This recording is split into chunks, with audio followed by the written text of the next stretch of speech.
Hello, lovely to see so many of you. I think there are many people still joining, so let's start in a minute.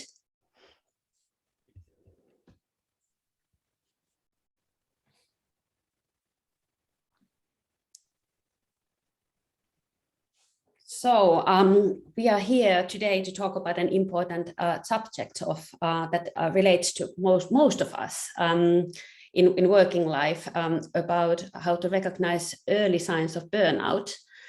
And we will start with Johanna giving a little bit news. Our head of growth gives a little bit news at Auntie, what is going on in our company, just a few minutes for that. And then our Auntie professional and psychologist, Linnea Wexström, will lead us deeper into the important subjects. You have possibility to make questions in two ways. There are questions and answers, and those are not visible for the other participants. So you can be anonymous when giving these questions, or you can give comments in the chat. So please be active throughout the seminars. There will be, in the end, time for questions, and I will be interrupting Linda once in a while with your questions when we get them. So thank you for joining, and I'll hand over to Johanna, who will get started. Hi, everyone. Thank you for coming.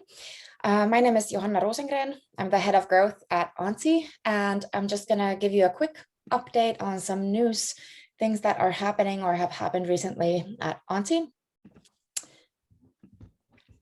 Just a second. Here we go.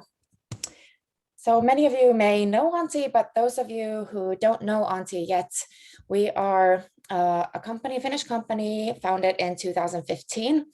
And our goal is to help employees feel better before those problems with mental well-being become too overwhelming, and provide solutions for those everyday problems.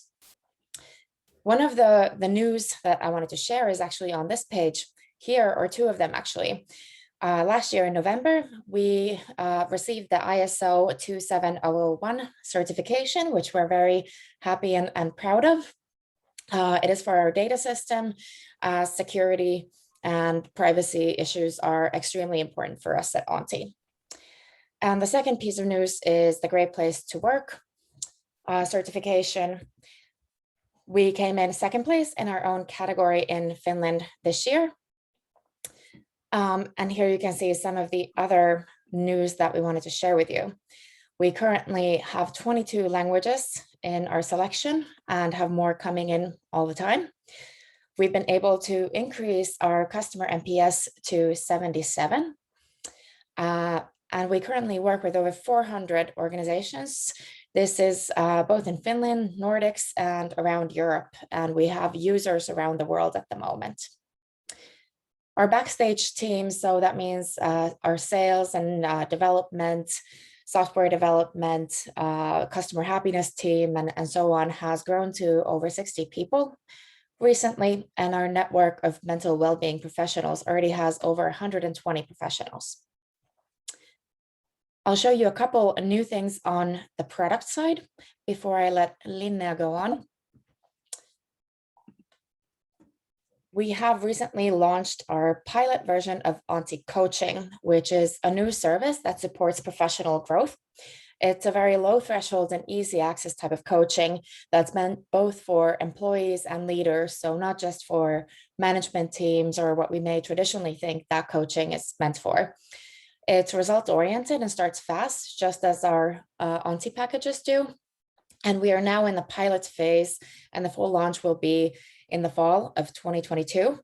Currently, in the pilot phase, we have coaching available in Finnish, but in the fall, we will have English and other languages as well.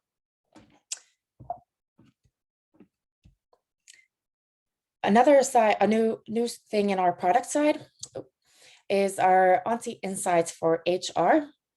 This means that our HR teams that we work with and our customer organizations are able to access data on the usage of Auntie in real time.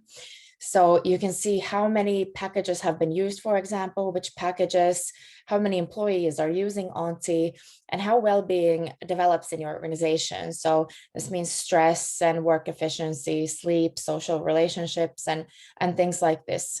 So we now have real-time access to all of this data that will help you in decision-making if you're using Auntie in your organization.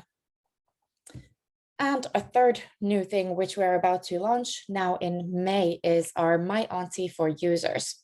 So this is a space for the employees where they can access their one-to-one sessions and the related material in one place and also give feedback.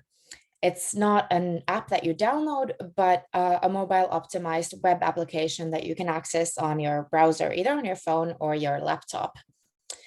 We're very excited about this, and there will be more content coming in the fall to My Auntie.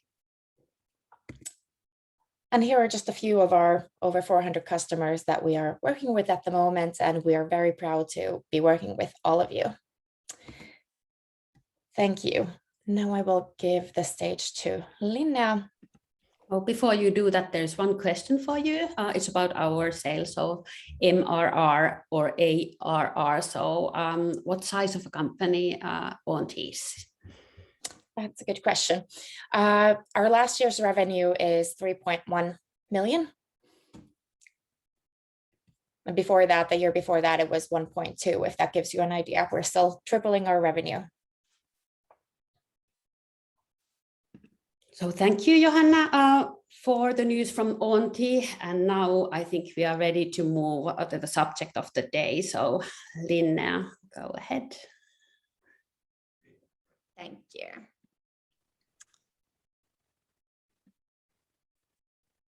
All right. And welcome. I am Linnea.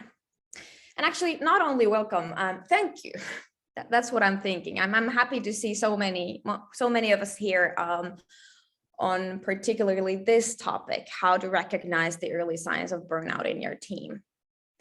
That's kind of telling me that there's a lot of people out there who have the will to help in somehow. You want to be able to recognize the early signs of burnout in your team or in your colleagues or even in your friends or even in yourself.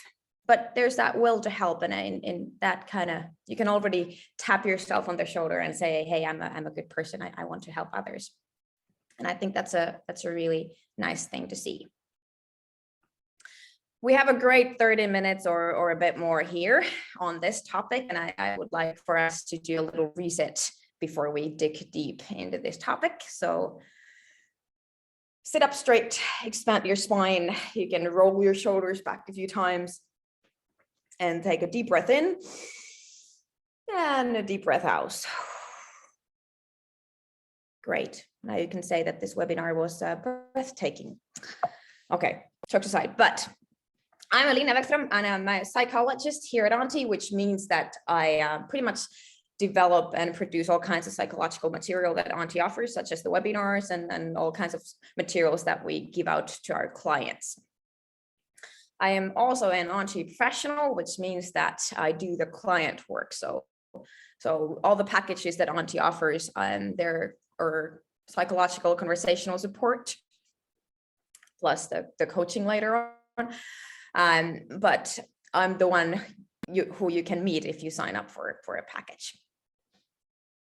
But you're not here to hear who I am, but rather than what's the agenda for today. So it looks like this. First, in order to really understand the early signs, we need to look at stress. Is there something good about stress? Is there something bad about stress? What stress is after all? And then we're going to go on and look, how does one go from being stressed to burnout? And what's burnout? Is burnout a mental disorder? Do you get diagnosed with burnout? What is it? And what are the symptoms of burnout? I think it's really familiar with a lot of you, and you kind of think that you know what burnout is, but sometimes it's good to see, what is actually defined when it comes to burnout. And then we're going to go to the juicy part, which is how to look for the early signs from outside when we're not inside someone's head. And I'm not going to leave you there alone. And then we're going to look at some early prevention models and what you can do if you're an HR, or if you're a manager, or even if you're a colleague. What could you do to help others at an early stage? And then last but not least, I will have that question and comment part, so you can comment. Stress, is it good? Is it bad? Well, the thing is, stress is not meant to be bad. It's actually something that we really need. Let's say you were walking on a street and suddenly you see a car approaching you. Stress is something that makes us jump out of the road and save our lives. So we really do need stress. And usually what happens is that when we get that stress reaction, we become better at performing. Whether you have let's say a presentation at work or a webinar, if you're getting stressed out of the webinar, you're probably going to do a better job at the webinar. Or if you're going through some, this would be performance stress. Then we also have emotional stress. So if you're going through, let's say, a divorce or something like that, and that gives you stress, a stress reaction usually tells us when to stop. It tells us, hey, feel the feelings that you're going through. So what can happen if you recover after that you actually develop as a human being after the stress reaction. You learn from it, you grow. And the next time you have a webinar, or next time you have a presentation or hard thing at work, you can probably do better because you learned from that stress reaction. If we get no recovery time, so after the better performance or stopping, there's another stress reaction, after another stress reaction, after another stress reaction. That's when the stress becomes chronic. So there's just stress reaction after stress reaction, and there's no recovery time in between. And that, if that goes on for too long, that's gonna end up being burnout. And that's when the stress is bad in some sense. There are other things that to know about stress. One thing is that stress is an individual experience. So I think especially at workplace, we need to understand that we're all different. We all come from different backgrounds. We all have different genes. So something that kind of burdens you doesn't necessarily burden the other one, or the other way around. And if we understand that and we respect the other one's stress reactions, it's going to be a bit more easier for us. And even sometimes, it's like someone being an extrovert and an introvert. It's the same thing, you recover with people or without people. We're all different. Well, what explains that then? It could be explained by this cognitive model. And it's been said that, things in themselves, they're not necessarily stressful, but the way that we interpret them, that can be stressful. So let's say you go into a threatening situation. Long time ago, that could have been like seeing a bear in the woods or something like that. Then you get this stress reaction of flight or fight mode. What should I do? Your heart rate raises and you start sweating and you're super alert, super awake, and you do something really quickly. Well, nowadays, not most of us are in contact with any bears or anything like that. It's more on the psychological side.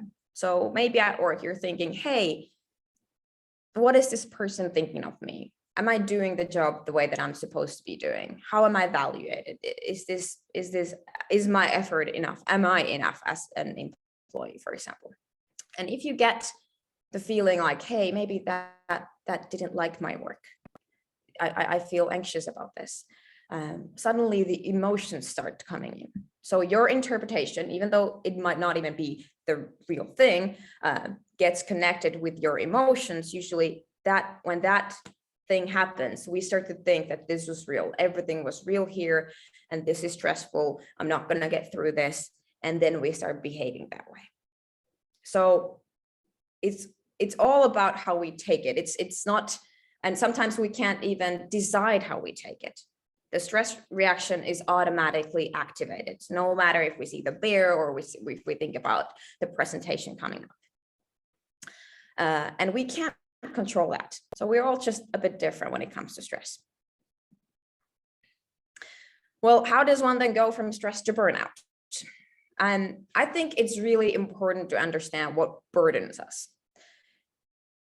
A lot of time you hear that the workload burden, there's too much to do and you don't know what to do. And, it's just stressful altogether. And you need to stretch the working hours. But there's a lot more to it. And I have divided these burdens into 3 different categories. The first one being physical burden, which I think is the most straightforward.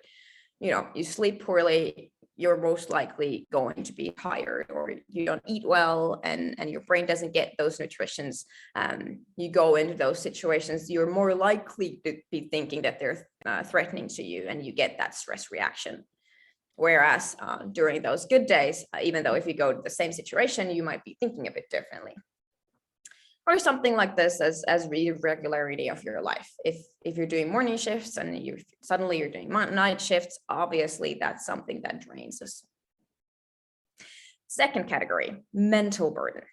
And that's where we're most likely working here when it comes to our job or our work. And that's something when you're going down to sleep and you realize that you're just thinking about work all the time and you're stressing about the next day. Relationships causes mental burden, such as if there's hard times in your family or in your relationship or with your friends, if there's something like that going on, it's most likely going to burden you. But also life changes. And one thing to remember is that they can be also good changes, not only just the negative one. Let's say you were changing jobs and you were super excited about the new job, or you were moving or something like that. Those are maybe good things that you can't be excited for, but you can also be a bit stressed about them. And that's a good thing to remember. Like, hey, why am I feeling this way when everything in my life is just right? Because everything that changes burdens us. Obviously, people are individuals here too. Well, the last category is emotional burden. Let's say you're going something like big emotions, such as bitterness or anger, or you feel like you're rejected, or you're getting that resentment.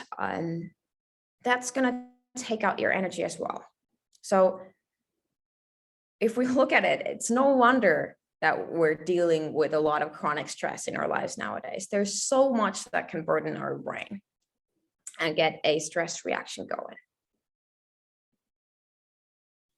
Well, if someone gets stressed, it appears on many levels. First category, thoughts. You're most likely going to have some concerns about the future or the next coming up days. You're most likely going to forget things like your keys or your phone or meetings or something that you have agreed on. You have difficulty of concentrating and maybe some distressing thoughts as well. Well, in your behavior, usually you get irritated and grumpy pretty easily, and you can see changes in your appetite. Some people eat like a horse, or some people feel like they don't feel like eating at all. It might show in efficiency, or you want to avoid people. Emotions are mainly focusing on not being able to relax. You're tense, you're restless, you're nervous all the time. And then there's also physical reactions on maybe headaches, muscle tension, sweating, stomach ache, something like that going on. And if this goes on for too long, it becomes chronic.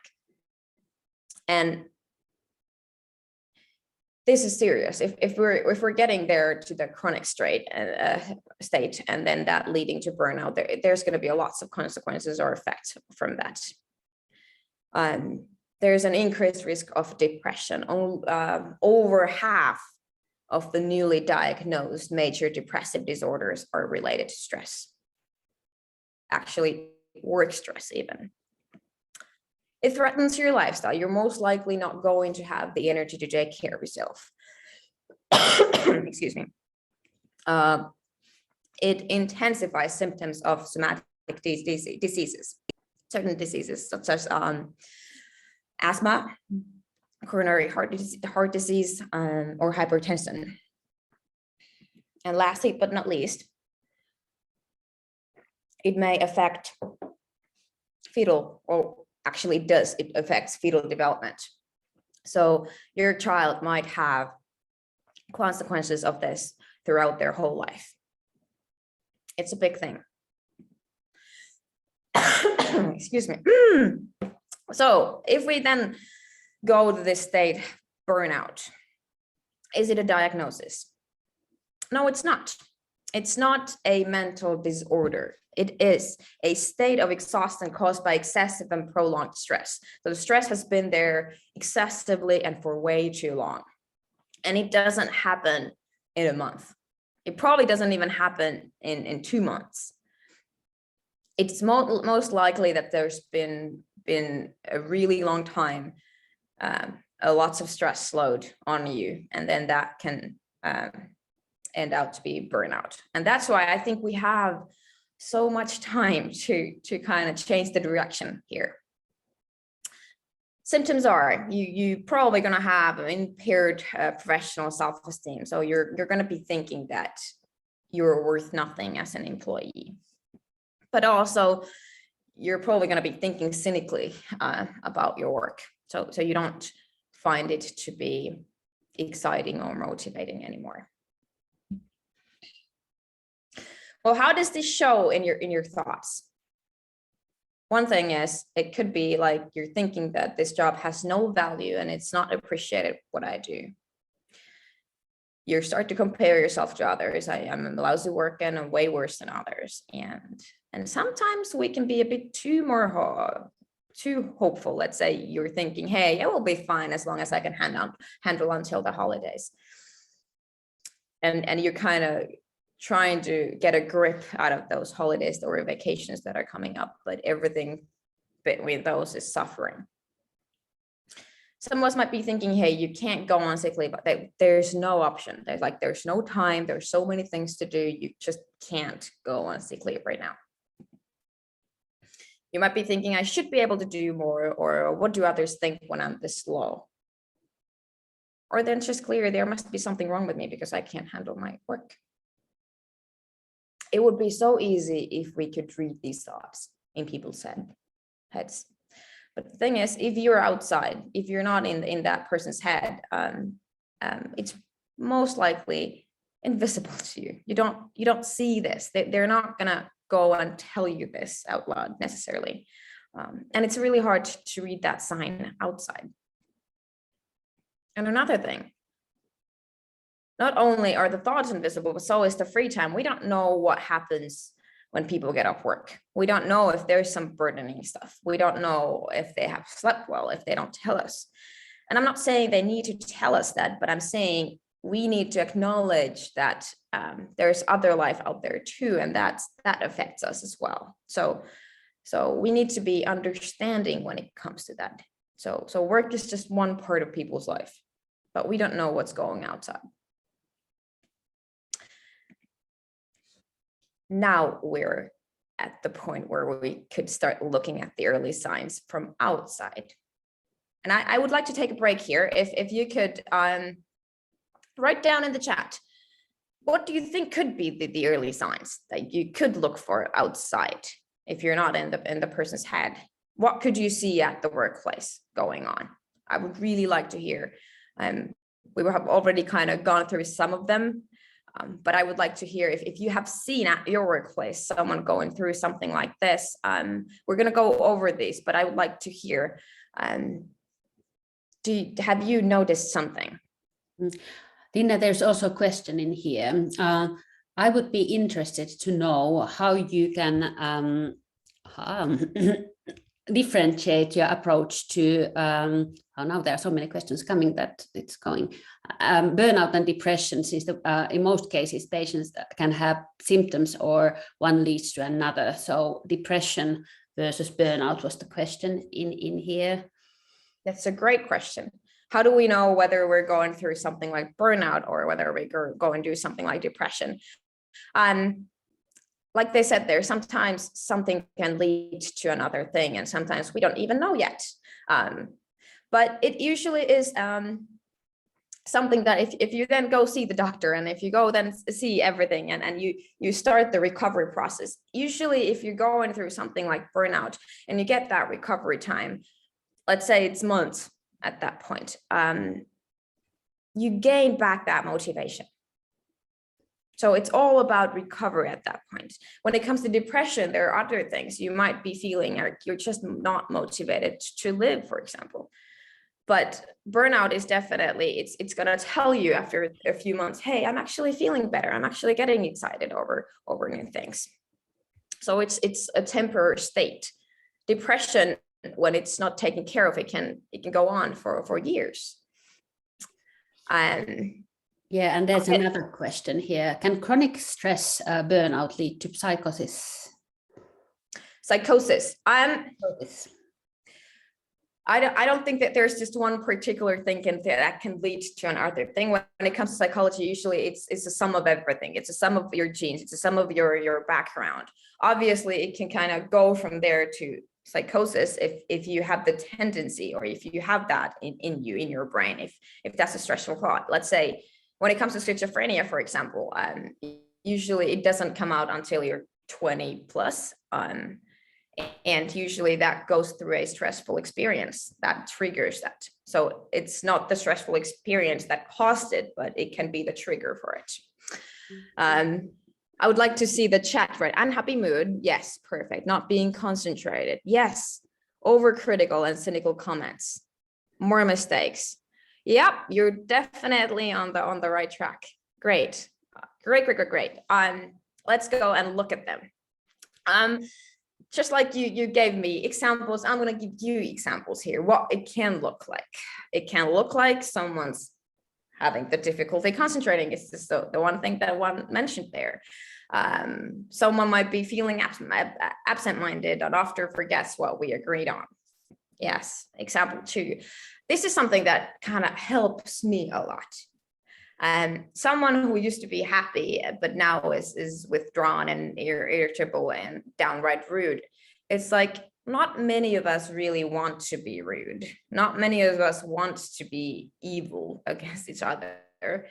And if someone is doing that to you, when you understand, hey, it can be a symptom of chronic stress, I'm thinking, hey, I understand that person a bit more now. It's not necessarily that there's something wrong with them. It's more like they're going through something rough. It's not necessarily that they have something against you. Or then this very, very common one that someone starts to be late, and it's more a rule than an exception. Well, example 4, motivation is lost. They're indifferent and they're careless and they neglect their work. So it's like they seem like they don't care because they're overwhelmed by it. Or someone spending too much time at work, or sending emails at night, or especially if there's a change in that, and you're thinking, yeah, the workload should be appropriate, what's going on? But like I told you, we don't know really what's going on. It might be that it's not necessarily the work. It might be, they're going through something tough in their private life. So in summary, I would say, look for a change in their concentration, their diligence. Can they actually do their work the way that it's expected from them? And if there's a change in that, they used to be really thorough, but now they're kind of sloppy. Working hours, are they working great amount of hours, or are they doing the work in a silly hours? Is there a change in work motivation to the negative? Or their mood? Does it feel like they're grumpy all the time? Or their social behavior? Like I said, if someone's rude, it could be that there's just something going on. Or their ability to receive feedback. It's not necessarily every time we're different when it comes to receiving feedback, but if someone it used to be like if you give them a negative or criticism on something that they were doing, usually if you're stressed, there's no way that you're able to take it in. So this is something that you want to look for when it comes to someone. And then we get to the early prevention. What to do when you see the first sign someone is probably not going into the right direction there. And there's something that you can do as a manager as well, or an HR. And what I'm going to talk about here is the early support discussion. What are those? What's the goal? The goal is to prevent the everyday challenges from escalating into a severe state of exhaustion. That's kind of what we're doing here at Auntie. What we're doing, the packages, and we're doing the discussion. But you can do that at an earlier stage even, so that they're even yet feeling that stressed. When are you supposed to be doing that? Regularly, all the time, continuous basis. You should be talking to your people. You should know what they're doing, even if they're not under stress. But if we don't know what's going on, they're most likely not going to tell us either. We're supposed to have these early support discussions. Well, in a place where there's no interruptions or disruptions, and one thing that you actually have the time.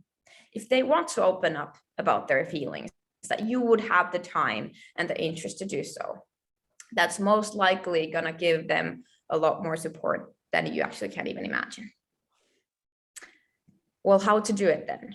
I'm going to show you an example here. And this is one form to do it. It's not the only one.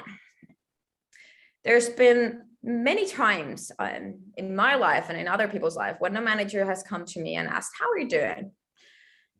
And you know how many people usually answer that. They're going to say, oh, I'm just, things are going, it's fine, it's fine. And if someone asks you after that how you're really doing, they still might not give you the answer.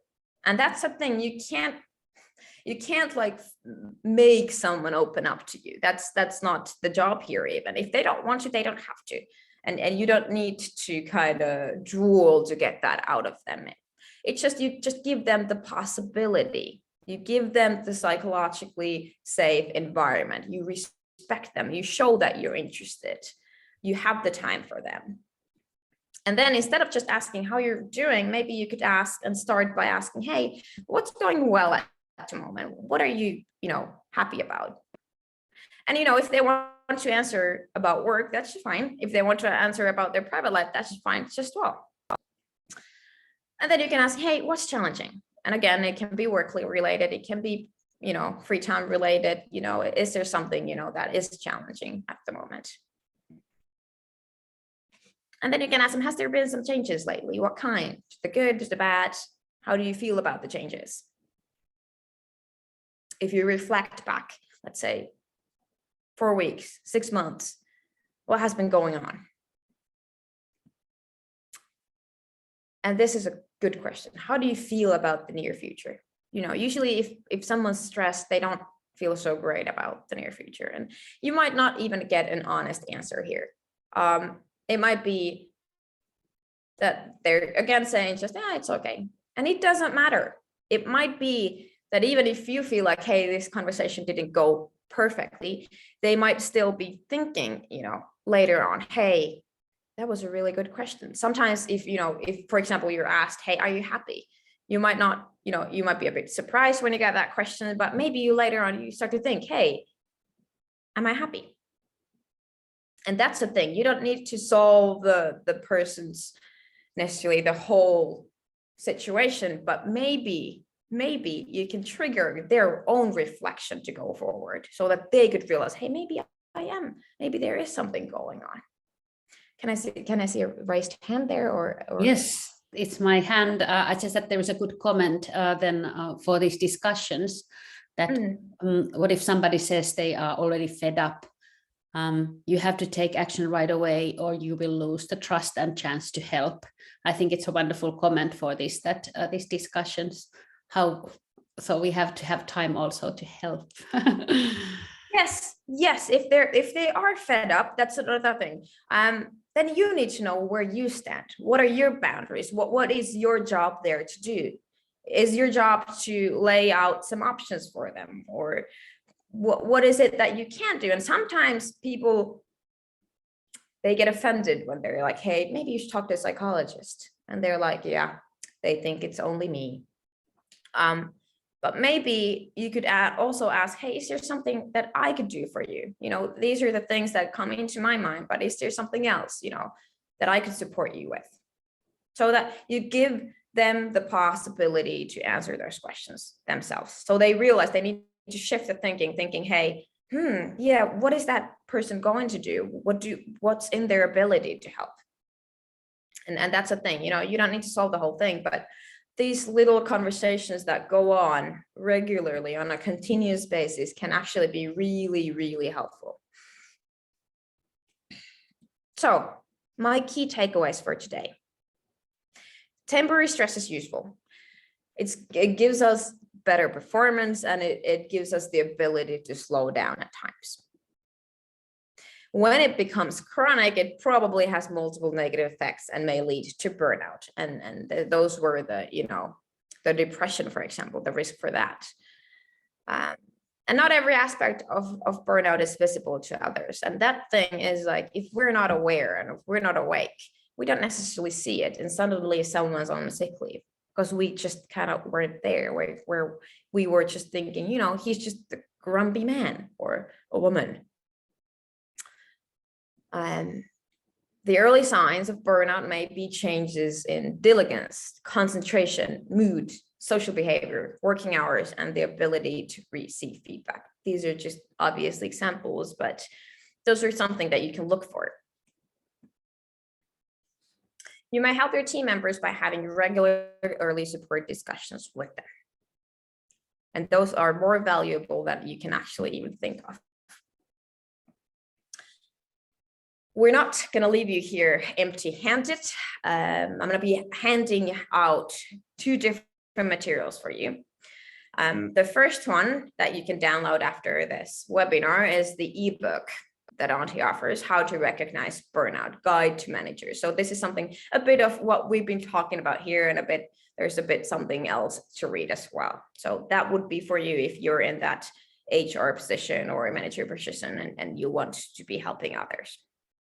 But if you're in HR and you don't necessarily have the hours to actually spend on every single employee that there is in your company, you can also give your employees this Auntie's short stress reflection guide. There are those stress symptoms kind of laid out there, and they can reflect on their own life. Hey, am I going through something like this? And then there's some tips and tricks on recovery as well. Like, what are they doing to recover? Are they actually helping themselves to recover, or are they taking themselves into a worse direction by, let's say, trying to run marathons during their free time? So you're gonna have a link for this, and you can download them to your computer. Here are some references, and we have come to the question/comment part. Do we have any questions or comments about the webinar? Does this arise anything, any ideas or any thoughts? Anything is helpful. There was one in the questions and answers. So how much is too long? When is stress chronic? Well, I would say, if you have the symptoms and you can't, let's say when you try to recover, you notice that you kind of can't. You're trying so hard, but you can't kind of get rid of those symptoms that are there. You're thinking, hey, I'm going to be so zen throughout this workday. But then later on, you realize, hey, I couldn't handle it at all. So you know that you have a feeling that you can't control the symptoms anymore. That's usually when you know it's chronic. So there is not like it's 2 weeks. 3 weeks. Of course, every person is different. Like I said, stress is an individual. It doesn't matter whether it's depression or anything like that in psychology. Usually, everything is so individual that it's hard to say. Someone it takes 2 weeks. Well, I wouldn't say 2 weeks is even possible, but for months to even years. And then there is a good question. Any further signs of burnout in introverts? When the person is introverted, how is it then more difficult to get these symptoms? Yeah, this to look outside for it. Well, if they're already kind of in the shadows, let's say they don't bring out so much out of themselves, but you can still see the changes. You can still see probably the work motivation. Usually you can see it in the way that they are working or during the hours. They're still there. It might not be in that social behavior, but maybe they're even more withdrawn than they used to be. So change is usually the sign. You can see it. And then there is a good question in here. When we recognize the symptoms, what should we do first after talking to this person? Send to a professional, sick leave, give more support, how we should react? Good question. I was kind of trying to tell you that, when you have that conversation, and you can ask them, like, what is it that you think that you need right now? Do you want to see the doctor? Do you want to see a psychologist? What do you think would be helpful for your situation at this very moment? And then you can lay out the options there. Hey, we could do this and we could do that. And, and if they're still, well, I don't need any help, but I'm stressed out, but I don't need any help. You can ask, well, where do you see this one going? Like, if you continue like this, the way that you have been doing right now, where do you see that this is going in, let's say 3 months or half a year? And then there is another one. There's a lot of questions coming in different channels, but how to deal with stress by anticipation if there's a big deadline approaching? Good one. So like I said, not every time the stress is bad. So maybe then we go into something different, something like self-leadership. What is there to do so that we can be organized? And do we have the recovery time then? Sometimes we might feel like, hey, I don't have any time for breaks. The deadline is coming up. If I just work 24/7, I'm going to make it. But very often our brains, they need those micro breaks. After you get off work, you might want to be doing something that gets your brain off of work. So you're thinking something else other than work. But because then you're most likely going to be more efficient when you are working at that hour. So think about what's feeding your brain at that point, if there's a deadline coming in. Thank you. And again, one interesting one. What are the signs of company culture that can create burnouts? In our company, we've had like 67 burnouts and they keep coming. What do we do wrong? What do you do wrong if there's 67 burnouts? Obviously, well, I wish I could answer this in one sentence. There's many factors that can actually lead to something like that. If there's no psychological safety, people would just kind of want to perform a whole lot, and maybe the culture is that there is a lot of those overachievers. Everyone wants to achieve more and more and more, and there isn't really room for talk about feelings or conversations about that, and to be, if you don't feel allowed to say, hey, I am tired, I don't know if I can handle this more. So maybe we could start with the conversations. Company culture is a big change. So maybe we start by little, and these, like I said, these conversations can be more valuable than,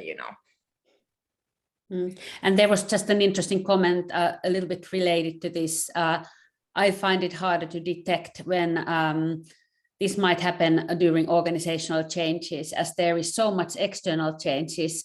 It's so hard to separate the behavioral changes. Because there are so many new managers, new teams, and no history of previous behavior. So there are also, when there's a lot going on in the company, it's harder to. Yeah, because in every company, there's resistance to change. So we're going through all kinds of the emotions when we go through organizational changes or something like that. And then again, I can't emphasize the early discussion support here, even because you might not know what's the difference, but if you're actually talking to every single one of your employees, someone's going to tell you, someone's going to open up, and at least they're going to reflect on their own life. But yeah, it's not that the support conversations only should be on the people who you can see the signs at. So that's why we need to talk to everyone and be even in there. So now we have 2 minutes to go. So I think it's time for the ending words. Do you want to say something, Johanna, to the end? I just want to say thank you to everyone for participating, and we will be sharing some materials via email, as Alinda said and was mentioned in the chat. If you want to know anything more about Auntie, our existing services and all the new things that have come up lately, then feel free to connect with me. You can find my email on the website, and I'm happy also to connect with anyone and everyone on LinkedIn. So thank you so much for your time, and have a good day. See you in the upcoming webinars. Thank you. Thank you so much for joining. Have a fantastic day. Thank you. Thank you.